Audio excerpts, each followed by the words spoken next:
안녕하세요. 똑소리 나는 재테크의 똑재입니다. 최근에 뉴스에서 상법 개정 뉴스가 많이 나오고 있습니다. 3차 상법 개정은 배당소득 분리과세와 자사주 의무소각 등 시장에 영향을 크게 미칠 만한 굵직굵직한 뉴스들이 나오고 있기 때문에 오늘은 고배당주 관련해서 한국투자신탁운용 박지원 차장님과 얘기를 나눠보도록 하겠습니다. 안녕하세요. 안녕하세요. 똑재TV 구독자 여러분. 저는 한국투자신탁운용 에이스 ETF의 박지환 차장입니다. 최근에 뉴스를 보시면 3차 상법 개정 얘기들이 굉장히 많이 나오고 있잖아요. 특히 배당소득 분리과세 관련해서 세율이 몇 퍼센트냐에 대해서 주목했었는데 이 부분이 고배당주 ETF에는 어떤 긍정적인 영향을 줄 수 있는지 말씀 부탁드립니다. 네, 차량을 기준으로 최근에 여야 합의된 조세특례 제한법이 국회 기획재정위원회를 통과를 했는데요. 그 기준으로 말씀을 드리자면 배당소득 분리과세는 지방세 포함 기준으로 3억 원 초과부터 50억 원 이하까지 27.5%의 세율을 적용받고 50억 원 초과 시 지방세 포함 33%를 적용하기로 했습니다. 사실 배당소득이 50억 원을 넘어가는 사람은 대략 1,000억 원을 배당주에 투자를 한다는 것이니까 실제로 일반 투자자분들 중 그런 분들이 많지는 않을 거예요. 배당소득이 50억 원을 넘는 사람은 대략 한 100명 정도라고 알려져 있으니까 사실상 3억에서 50억 원 구간이 저희 일반 투자자분들에게는 현실적인 최대 세율이라고 보셔도 될 것 같습니다. 기존에 정부가 내놓은 정부안은 3억 원까지는 22%, 3억 원 초과 시 최대 38.5%로 논의가 되었기 때문에 현행 최대 세율 49.5%보다는 낮아졌지만 실망스러운 부분이 있었던 것은 사실이었거든요. 하지만 결국 여야 합의를 통해서 세율이 낮아졌기 때문에 고배당주에 투자할 요인이 분명히 생겼다고 볼 수 있을 것 같습니다. 그리고 저희는 이렇게 낮아진 세율이 큰 규모의 머니무브를 자극할 가능성이 있다고 보고 있습니다. 네, 분명히 세율이 낮아진 것은 맞는데 머니무브요? 그럼 대규모 자금 이동이 일어난다는 뜻인가요? 네, 저희는 가능성이 꽤 있는 시나리오로 보고 있는데요. 우선 국세청에 따르면 2023년 기준으로 2천만 원 이상의 이자 소득을 수령한 종합소득세 신고자가 약 33만 명으로 금액은 10조에서 11조 원 규모입니다.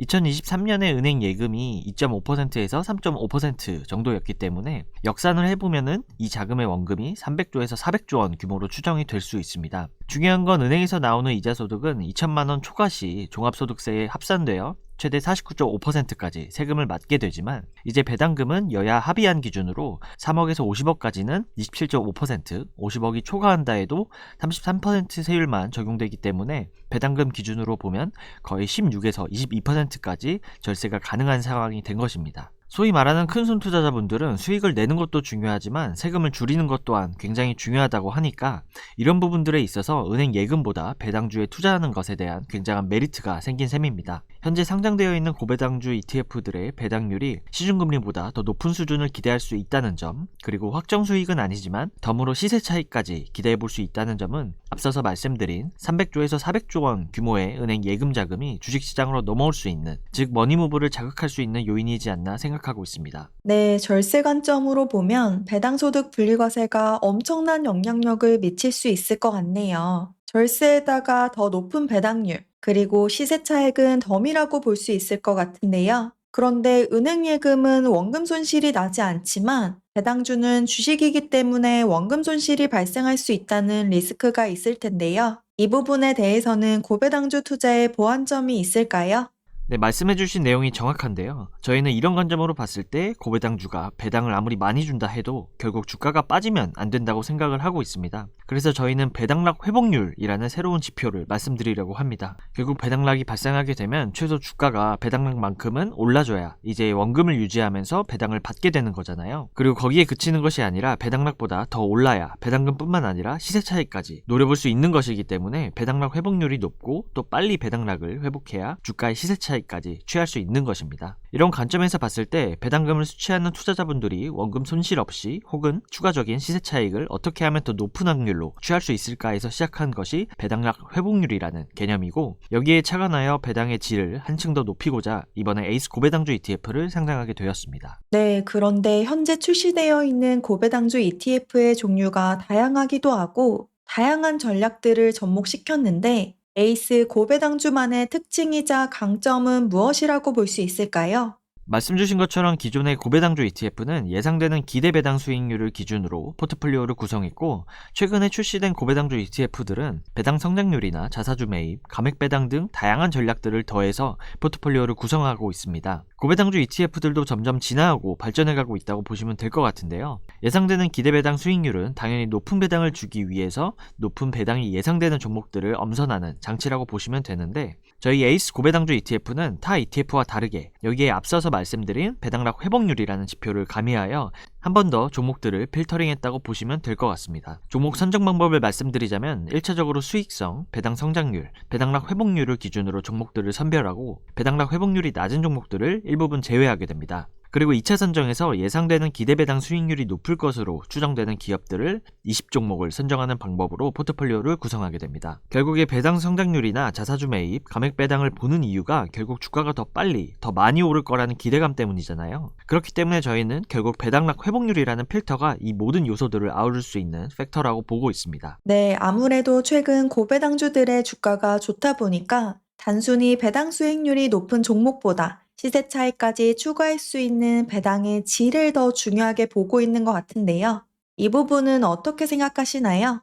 네, 맞습니다. 아무래도 정부 주도의 증시 부양책이 활성화되면서 배당주를 투자하면서 시세 차익까지 같이 추가하는 분들이 많아졌습니다. 그렇기 때문에 배당의 질까지 고려를 해야 하는데요. 앞서서 말씀드린 배당락 회복률은 결국 주가가 배당락만큼 회복하고 얼마나 더 추가로 상승할 수 있을지에 대한 지표이다 보니까 높은 배당의 질을 고려한 지표라고 보실 수가 있습니다. 저희가 컴플라이언스 이슈상 수익률이나 차트는 말씀을 드릴 수가 없지만 저희 에이스 고배당주 ETF의 기초지수는 리밸런싱 때마다 배당락 회복률이 낮은 기업들을 제거하고 있기 때문에 고배당주임에도 불구하고 코스피 대비 아웃퍼폼을 기대해 볼 수 있다라고 말씀을 드릴 수가 있을 것 같습니다. 대표적인 사례로는 가장 최근 리밸런싱이었던 2025년 5월에는 제일기획을 배제를 시켰는데 2025년 5월 2일부터 2025년 11월 3일까지 제일기획의 주가는 약 한 12% 상승을 했습니다. 그런데 코스피 지수는 동기간 동안 약 65% 상승했기 때문에 제일기획은 지수 대비 상당히 저조한 모습을 보여준 셈입니다. 이처럼 배당 회복률이 낮은 기업들을 리밸런싱에서 배제시키면서 ETF의 주가 상승에 발목을 잡은 종목들을 제거하고 있다라고 볼 수가 있어서 배당의 질을 높인 상품이다라고 이해해 주시면 좋을 것 같습니다. 네, 배당락 회복률이라는 새로운 기준을 도입한 것이 굉장히 특징적인데요. 종목 수를 20종목으로 압축했다는 것은 이례적인 것 같습니다. 네, 정확히 짚어주셨는데요. 현재 상장되어 있는 고배당주 ETF 같은 경우에는 보통 30종목으로 구성이 되어 있는데 저희는 20종목으로 구성하면서 예상되는 기대배당 수익률이 높은 종목들의 비중을 더 주었기 때문에 배당률 자체도 높아지는 효과가 있습니다. 물론 반대로 배당을 더 주게 되면 배당락도 더 크지 않냐 물어보실 수가 있을 것 같은데 앞서 말씀드린 배당락 회복률로 종목들을 한 번 더 엄선해서 포트를 구성했기 때문에 배당락이 크더라도 주가가 빨리 회복될 수 있다는 점이 장점으로 보시면 될 것 같습니다. 또한 주가의 방향성이 우상향일 때는 압축 포트폴리오로 종목당 비중이 크다 보니까 보다 탄력 있게 움직인다는 점이 특징이기도 하고 높은 배당뿐 아니라 시세 차익도 동시에 추구할 수 있는 상품이라고 보시면 될 것 같습니다.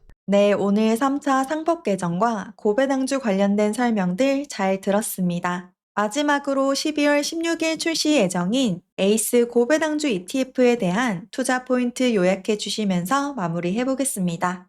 네, 저희 에이스 고배당주 ETF의 투자 포인트를 간략하게 좀 요약을 드리겠습니다. 가장 큰 투자 포인트는 지속적으로 강조드리고 있는 배당락 회복력이라고 말씀을 드릴 수 있고 이를 통해 고배당과 시세 차익을 동시에 추구하여 투자자의 높은 총수익률, 실질 수익률을 목표로 하는 상품이라는 점입니다. 두 번째는 역시 코리아 디스카운트를 해소하기 위한 정부의 적극적인 증시 부양 및 주주환원 정책입니다. 과거 정부의 주주환원 정책부터 최근 1, 2차 상법 개정 그리고 3차 상법 개정까지 여야 가릴 것 없이 일관된 정책이 중장기적으로 지속될 수 있다고 보고 있습니다. 마지막 세 번째 투자 포인트는 20종목 압축 포트폴리오로 더 높은 배당 수익률을 추구하고 한 번 더 필터링된 종목들로 포트폴리오를 구성하고 있다는 점입니다. 12월 16일 상장 예정인 에이스 고배당주 ETF는 또 하나의 진화한 고배당주 상품이라고 보실 수가 있는데요. 앞서 설명드린 대로 배당락 회복력이라는 지표를 사용하여 배당의 질을 한층 더 높인 상품이기 때문에 많은 관심 부탁드리도록 하겠습니다. 감사합니다. 네, 에이스 고배당주 ETF 꼭 기억하겠습니다. 오늘도 좋은 정보 감사드립니다. 그럼 똑재TV는 또 유익한 정보로 찾아뵙도록 하겠습니다. 감사합니다.